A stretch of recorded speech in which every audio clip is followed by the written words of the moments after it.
In this video, I'm going to show you how to fix Target app not working. First, to resolve this issue, we will first head over to our device settings. From here, scroll down and tap on General. Once you're in the General Settings tab, look for iPhone Storage option and tap on it. Over here, you can either search for the app or you can scroll down and look for it. Then tap on the app.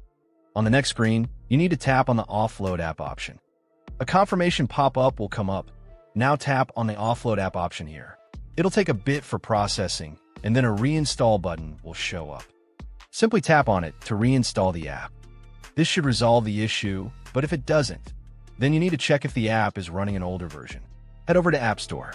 From here, double tap on this search icon in the bottom right corner, and then search for the app.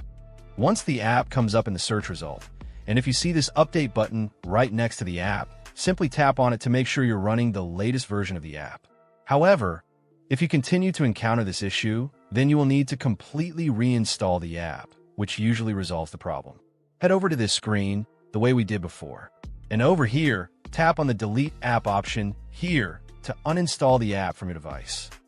A confirmation pop-up will come up. Now tap on the Delete option here.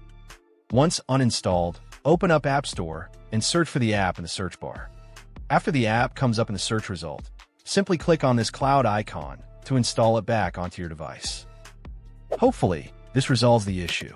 If it does, consider sending a super thanks to support our channel. And also don't forget to hit the subscribe button. We'll see you in the next video.